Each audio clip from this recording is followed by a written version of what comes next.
चाचा ने बताया कि जब हम बाकायदा टैक्स देते हैं, जब हम अपने मताधिकार का प्रयोग करते हैं, राजस्व गांव में हम रहते हैं, तो क्या हम भारत के नागरिक नहीं हैं? क्या हम यहाँ हिंदुस्तान के रहने वाले नहीं हैं?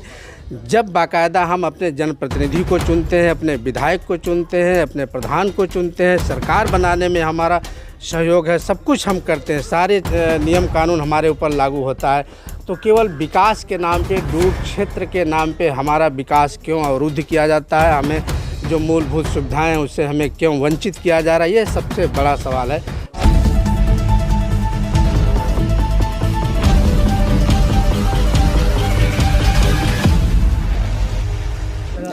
नमस्कार, आप देख रहे हैं आज का भारत और मैं हूं अनिल सिंह राणा। इस वक्त मैं जनपद लखीमपुर खीरी का विकासखंड बिजुआ है, बिजुआ का एक गांव है गुजारा में हूं।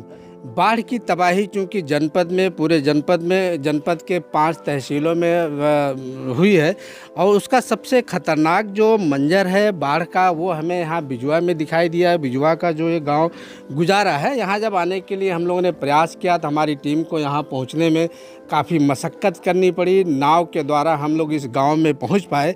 ये गांव इस समय पूरी तरह से टापू में तब्दील है। गांव को चारों तरफ से बाढ़ के पानी ने घेर रखा है और इस गुजारा के लोगों का गुजारा किस तरह से हो रहा है, वो जो हमने मंजर देखा, जो तस्वीरें देखी, उसको मैं बयान नहीं कर पा रहा हूँ। उसी मंजर के बीच यहाँ के लोग कैसे अपना जीवन यापन करते हैं, गुजारा गांव में कैसे वो अपना गुजर बसर करते हैं, एक सबसे बड़ा सिस्टम के ऊपर और तंत्र के ऊपर सबसे बड़ा सवालिया निशान है। किसी भी गांव के लिए, किसी भी समाज के लिए जो विकास का जो मूलभूत नींव होती है, जो जिसे हम इंफ्रास्ट्रक्चर कहते हैं या मूलभूत सुविधा कहते हैं, उन मूलभूत सुविधाओं से ये गांव पूरी तरह से वंचित है। स्वास्थ्य के नाम पे, शिक्षा के नाम पे, सुरक्षा के नाम पे यहाँ कुछ भी नहीं है। बात अगर हम विकास की करें तो जो अभी हमारे साथी ने बताया, सबसे पहले जो सड़क होती है मूलभूत सुविधाओं में, उस सड़क से ही ये गांव पूरी तरह से महरूम है, वंचित है। शिक्षा के नाम पे भी वंचित है, चूँकि गांव टापू बना हुआ है, तो यहाँ के बच्चे ना अपना स्कूल पे जा पा रहे हैं, ना शिक्षा ग्रहण कर पा रहे हैं। और अगर स्वास्थ्य की बात करें तो स्वास्थ्य की सुविधाओं से भी पूरी तरह से वंचित है। अगर कोई बीमार हो जाए, अस्वस्थ हो जाए, तो स्वास्थ्य अस्पताल तक ना यहाँ के लोग जा पाते हैं। और हमने जो आते वक्त रास्ते में हमने देखा तो जो स्वास्थ्य का शिविर है या जो बाढ़ राहत शिविर लगाया गया है, वो भी इस गांव से काफ़ी दूर है, बंधे के उस पार है। अगर किसी को दवा लेना है तो इस गांव से इस नदी को और पूरे पानी को क्रॉस करके तभी वो जा कर के वहाँ दवा ले पाएगा और तभी कुछ कर पाएगा। कुछ और भी घटनाएं इस गांव में हुई जो लोगों ने बताया कि एक महिला की डिलीवरी की बात आई थी, तो डिलीवरी को कैसे कराया गया, ये गांव के लोग, यहाँ के लोग उस दर्द को महसूस कर रहे हैं और यही बताएंगे, क्योंकि जो दर्द को महसूस करता है वही उसको बता पाता है। हम लोग तो केवल दूर से देख करके केवल अंदाज़ा लगाते हैं कि दर्द कितना होगा और कितना गहरा होगा। लोग हैं, इनसे हम जानने का प्रयास करेंगे। भैया, क्या है यहाँ का, थोड़ा सा शिवा भैया इस गांव के बारे में थोड़ा सा बताएं कि इस मूलभूत सुविधाओं से पूरी तरह से वंचित है, वजह क्या है और जनप्रतिनिधियों ने इसको मतलब पूरी तरह से उपेक्षित क्यों किया है, उसका भी थोड़ा सा बताएं। पता नहीं जनप्रतिनिधियों की ऐसा तो नहीं कि कोई जातीय दुश्मनी गुजारा गांव से रही हो, ऐसा हमारी जानकारी में तो नहीं है। कोई व्यक्तिगत मामला हो कि जनप्रतिनिधि जब यहाँ आया, कुछ ऐसा हुआ, सबका सम्मान किया जाता है, वोट के टाइम आते हैं और वोट मांगते हैं, उनको दिया भी जाता है। बस यही समझ में नहीं आता कि जब हमारा वक्त आता है तो दूर से तमाशा क्यों देखते हैं ये लोग, सिर्फ तमाशा देखने वाला काम करते हैं। अगर आके ये लोग हमारी भयावह ये बाढ़ वाली स्थिति देख लें, परिस्थिति देख लें, तो शायद उनके जहन में कुछ ना कुछ, थोड़ा उनका जो हृदय है थोड़ा परिवर्तित हो जाए और कुछ हमारे लिए कर लें। बहुत सारी योजनाएं आती हैं, देखिए बजट आता है तो उसमें सड़क को लेकर, मकानों को लेकर, स्वास्थ्य पे, शिक्षा पे, फलाना ढिमाका पता नहीं कितना गिना दिया जाता है। फिर मैं सोचता हूँ वो पैसा जाता कहाँ है। सोचने वाली बात है कि हमारे गांव में जब सारी चीज़ें नहीं हो पा रही हैं, आज कम से कम सन 2007 में हमारे गांव की एक सिंगल रास्ता बनाई गई थी 1.5 किलोमीटर की दूरी, वो गांव हमारा जुड़ा था, अंबेडकर में गांव तब लगा था। 7 से आज 15 साल होने को है। 15 साल में अब हमारे यहाँ की वो स्थिति है कि एक पुल है वो भी कट जा चुका है पूरी तरह से।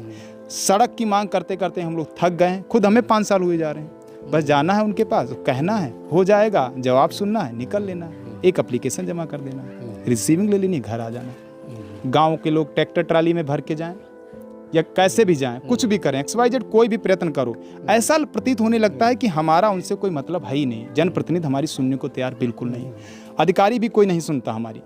क्योंकि अभी जब हमारे यहाँ श्रीमती ये DM साहिबा जब आई तो हम लोगों की बहुत उम्मीदें थी कि आएंगी और शायद हमारे यहाँ की सड़क बन जाए, लेकिन वहाँ से भी कुछ नहीं हुआ। कोई ध्यान नहीं देता है। सबसे बड़ी बात है कि गुजारा गांव पे कोई ध्यान नहीं देता, और गांव नहीं पूरी पंचायत है ये।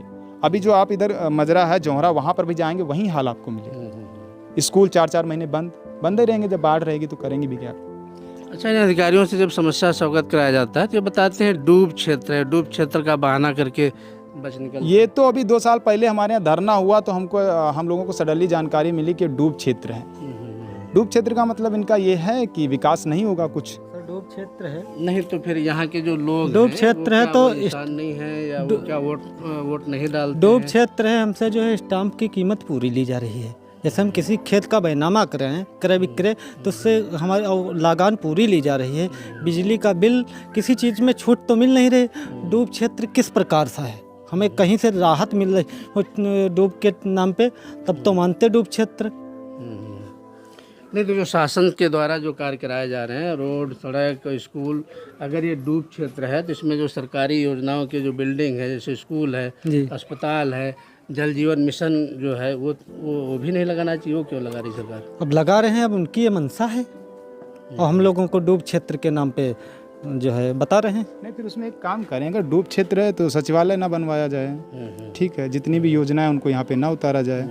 यहाँ का जो क्या बोलते हैं पंचायत स्तर का चुनाव ना कराया जाए, जैसे सेक्रेटरी हो गए, सचिव हो गए और ये ब्लॉक वो हो गए, जो भी बड़े अधिकारी हैं वीडियो वगैरह, इनको फिर ना, जैसे ब्लॉक भिजुआ के गांव लगता है, यहाँ ना भेजा जाए, कोई काम ना करवाया जाए। ये सारी चीज़ें हैं तो डूब क्षेत्र मान लेंगे हम लोग। कहीं बसे जाके कुछ भी करेंगे, जाके कैसे ना कैसे जीवन यापन कर लेंगे। उसका कोई वो देना चाहिए ना उनको एविडेंस कि हाँ भाई ये डूब क्षेत्र है, काम हो रहे हैं। ऐसा नहीं काम नहीं हो रहे हैं। मैं सिर्फ गुजारा गाँव की बात कर रहा हूँ, इस पंचायत में काम नहीं होते। हाँ, इस बात की और बात है, और कोई बात नहीं है कि डूब क्षेत्र लगा तो कहीं काम नहीं होती। इधर आप जाएंगे तो बाढ़, ऐसा नहीं है पंजाब पूरा बाढ़ से इस समय ग्रसित है। दिल्ली पिछले साल हुई थी, बिहार भी रहा, बिहार का जवनिया गांव पूरी तरह से कट गया। ऐसा नहीं है कि कहीं पे कुछ विकास नहीं होता है, विकास नहीं हुआ।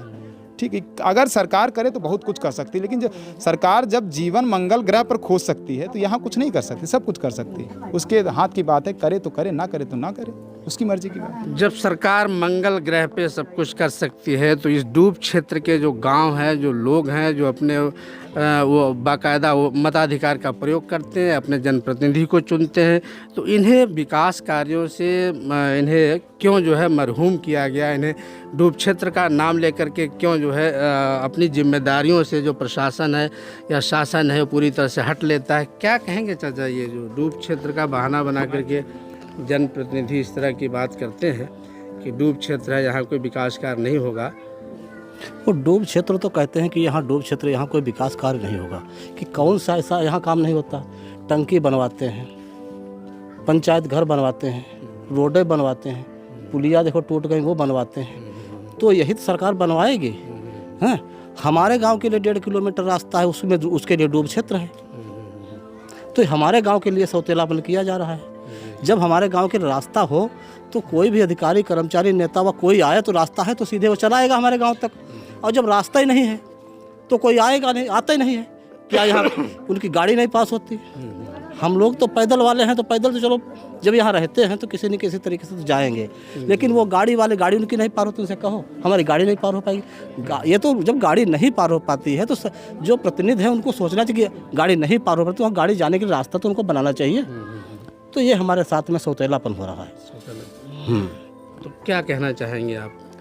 सरकार से हमारा यही अनुरोध है कि हमारे गांव के लिए रास्ता बन जाए, तो जो अधिकारी जो आए वो हमारे गांव के लिए सीधे चले तो आए, हमारे गांव की समस्या देखें, गांव की बात सुने, और जो है जब गांव वालों से वो मिलेंगे, गांव वाले उनसे मिलेंगे तो अपनी बात कहेंगे, वो सुनेंगे तो कुछ उनके भी मन में भावना बनेगी। ऐसी तो बात नहीं, जब हमारे गाँव में कोई आता ही जाता नहीं है तो किसके मन में क्या आए? तो इसलिए हमको बाइकाट कर दिया है गाँव हमारा। कुछ नहीं, यहाँ देखो चारों तरफ पानी भरा, पूरे गांव में पानी भरा। यही है कितनी जगह है जो सूखी है, जहाँ पर आप जो है खड़े हैं, इतने आदमी खड़े हैं। आप हर आदमी अपने घर में एक कमरा या जो है घर बनाए जो है उसको पाट करके ऊंचा कर रखा है, ऊंचा कर रखा, उसमें अपना खाना बनाता है, उसमें अपना जीवन यापन करता है। जब बाढ़ आ जाती है तब हर साल बाढ़ आती है उसकी व्यवस्था तो करते हैं। कई आदमी नहीं बना पाते हैं, तो वो जो है एक दूसरे के घर में चले जाते हैं। जो सर्वे वाले आते हैं इनके घर में पानी नहीं गया, तो जो बाढ़ राहत मिलना चाहिए था वो भी नहीं मिलती, उसमें भी हम लोगों के साथ में सौतलापन। तो क्या पानी में डूबे कोई आदमी हर वक्त पानी में डूब करके खाना बना पाएगा कि पानी में डूब करके सो पाएगा? तो अपना जीवन एक बार जब कहते हैं डूब क्षेत्र है तो डूब क्षेत्र में जितने लोग आ रहे हैं सबको बाढ़ राहत देना चाहिए, बाढ़ राहत देना चाहिए। फिर क्षेत्र बता रहे हो तो इसके लिए सुविधा तो सरकार को करना चाहिए। हम लोगों से लागान नहीं लिया जाता है कि हम लोगों के से टैक्स नहीं लिया जाता है जो सरकार टैक्स लेती है। हम लोगों से जो है जितनी सरकारी बिल नहीं लिया जाता व्यक्ति का, लागान नहीं, सारे काम किए जाते हैं। जब हम लोग विकास के लिए बात करते हैं तो डूब क्षेत्र है, तो जो हम लोगों से पैसा वसूला जाए तो वही हमारा पैसा यहाँ लगा दें तो हम लोगों का कल्याण हो जाएगा। चाचा ने बताया कि जब हम बाकायदा टैक्स देते हैं, जब हम अपने मताधिकार का प्रयोग करते हैं, राजस्व गांव में हम रहते हैं, तो क्या हम भारत के नागरिक नहीं हैं? क्या हम यहाँ हिंदुस्तान के रहने वाले नहीं हैं? जब बाकायदा हम अपने जनप्रतिनिधि को चुनते हैं, अपने विधायक को चुनते हैं, अपने प्रधान को चुनते हैं, सरकार बनाने में हमारा सहयोग है, सब कुछ हम करते हैं, सारे नियम कानून हमारे ऊपर लागू होता है, तो केवल विकास के नाम पे, डूब क्षेत्र के नाम पे हमारा विकास क्यों अवरुद्ध किया जाता है? हमें जो मूलभूत सुविधाएं हैं उससे हमें क्यों वंचित किया जा रहा है? ये सबसे बड़ा सवाल है। सरकार को कम से कम इन सवालों पे गंभीरतापूर्वक विचार करना चाहिए। अगर बात हम डूब क्षेत्र की करें तो आज पूरा पंजाब डूबा हुआ है, तो क्या आज पूरे पंजाब को भी इन सारे जो इंफ्रास्ट्रक्चर है या जो मूलभूत सुविधाएं उनसे विकास के जो योजनाएं हैं उनसे क्या पंजाब को भी पूरी तरह से सरकार वंचित कर देगी? अगर पंजाब को वंचित कर दें, बिहार को वंचित कर दें, तो यहाँ के लोगों को भी सरकार वंचित कर दे, कोई हमें वो नहीं, शिकायत नहीं सरकार से। लेकिन जब पंजाब के साथ वो व्यवहार नहीं है, बिहार के साथ वो व्यवहार नहीं है, तो हम लोगों के साथ ये सौतेला व्यवहार सरकार क्यों कर रही है? ये सबसे बड़ा सवाल है। इन लोगों की ये मांग है आज के भारत न्यूज़ चैनल के माध्यम से कि अगर ये भारत के नागरिक हैं और ये भारत सरकार को टैक्स देते हैं और ये अपने मत का प्रयोग करते हैं, तो विकास के जितनी योजनाएं हैं उससे भी इन्हें लाभान्वित किया जाए, इस गांव का भी विकास किया जाए। कैमरा पर्सन के साथ मैं अनिल सिंह और आप देख रहे हैं आज का भारत। नमस्कार।